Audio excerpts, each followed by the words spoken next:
지금 투표 결과가 나왔는데 투표 결과 우선 정리하고 예. 김문수 후보 수락 연설 관련돼서 들어보도록 하겠습니다. 우선 투표 결과 정리해 주시죠. 예, 일단 총 합으로 먼저 말씀을 드리면 김문수 후보가 56.53%를 받아서 일단 최종 국민의힘 대선 후보로 선출이 됐고요. 네. 같이 경쟁했던 한동훈 후보는 43.47%로 이번에 선출되지 못했습니다.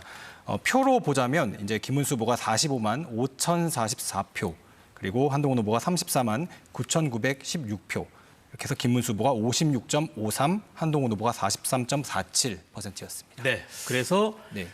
김문수 후보가 국민의힘의 최종 대선 후보로 선출됐습니다. 맞습니다. 자, 그리고 나서 지금 수락 연설이 있었는데 수락 연설에서 김문수 후보가 이야기한 내용을 좀 정리해 주시죠. 네, 일단은 국민의힘 대선 후보로 선출해져서 대단히 감사하다라는 뜻을 먼저 밝혔고요. 네. 어깨가 무겁다, 한 몸이 무서지더라도 반드시 승리하겠다, 이런 일성을 밝혔습니다.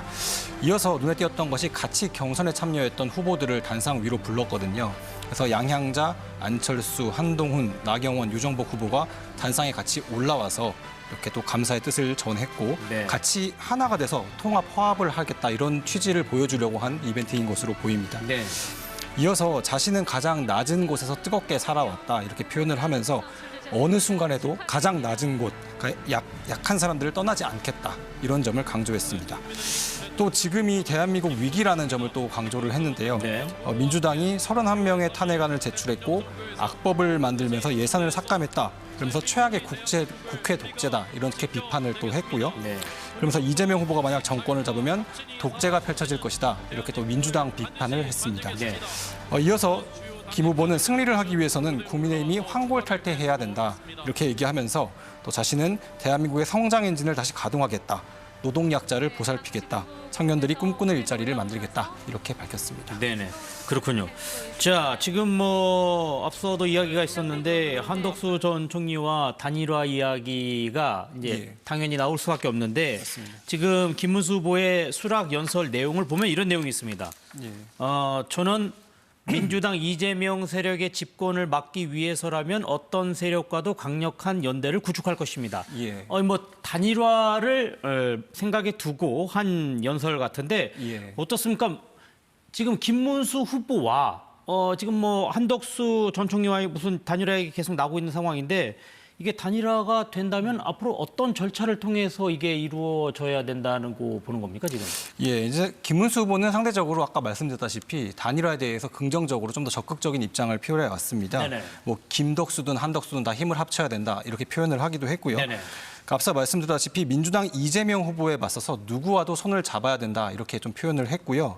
그래서 한 전 총리에 대해서는 단시간 내에 보든지 소통하겠다, 이렇게 밝혔기 때문에 어떻게든지 간에 단일화 작업에 속도가 붙을 것으로 보입니다. 네네.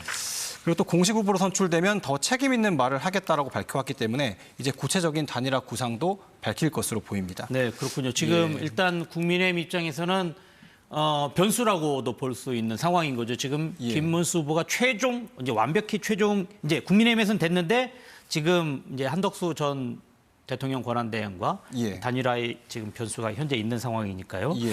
그래서 앞으로 좀 더 지켜봐야 될 것 같은데, 자, 이제 김문수 후보가 어쨌든 국민의힘에서는 최종적으로 대선 후보로 선출됐습니다. 예. 지금 김문수 후보 이제 과거의 경선 과정에서도 그렇고 여러 가지 자신의 공약을 밝혔었는데 네. 어떤 내용이 있었는지 정리해 주시죠. 김문수 후보가 항상 오전 9시에 이제 자신의 공약 발표회를 쭉 열어왔었거든요. 네네. 대표적으로 이제 대학가에 반값 월세존을 도입하겠다 해서 청년들 관련된 공약을 되게 많이 발표를 했었습니다. 네네. 그리고 또 당선 즉시 한미 정상회담을 제안해서 이 트럼프 관세 압박에 대응을 하겠다, 또 수출 5대 강국을 만들겠다, 이런 비전도 내놨고요. 또 이어서 원자력 발전 비중을 높여서 세계 1위 원자력 강국으로 만들겠다, 이런 공약들을 발표했습니다. 네, 지금 일단 김문수 후보는 단일화에 대해서 이제 적극적으로 본인이 의사를 피력한 상황인데 예. 어떻습니까? 결국 이런 내용은 당 차원에서 같이 진행돼야 되는 건데 네.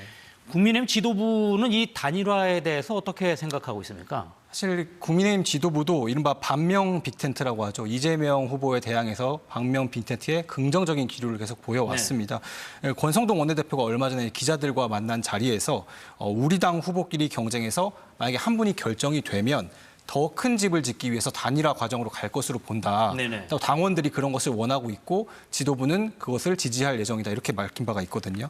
그래서 이제 오늘 확정된 국민의힘 대선 후보와 한덕수 전 국무총리와의 단일화 계획을 이제 내비친 셈인데 네네. 이제 당내에서는 더 나아가서 개혁신당 이준석 후보와의 단일화도 이어가야 된다. 이런 목소리도 나오고 있어요. 이준석 후보요. 예. 네. 그래서 이제 단일화의 이 범위 그리고 방식 어떻게 할 것이냐 이런 논의가 이제 앞으로 본격적으로 당 내외에서 이제 이루어질 것으로 보입니다. 네. 자, 그러면은 단일화 얘기가 계속 나오고 있는데 관심은 그러면 언제냐? 뭐 이런 건데 지금 일단 당내에서는 뭐 7일, 8일 뭐 이렇게 이야기가 나오는데 예. 이 7일, 8일 뭐 어떤 의미가 있기에 이 날짜가 거론되고 있는 겁니까? 일단은 11일이 후보 등록 마감일입니다.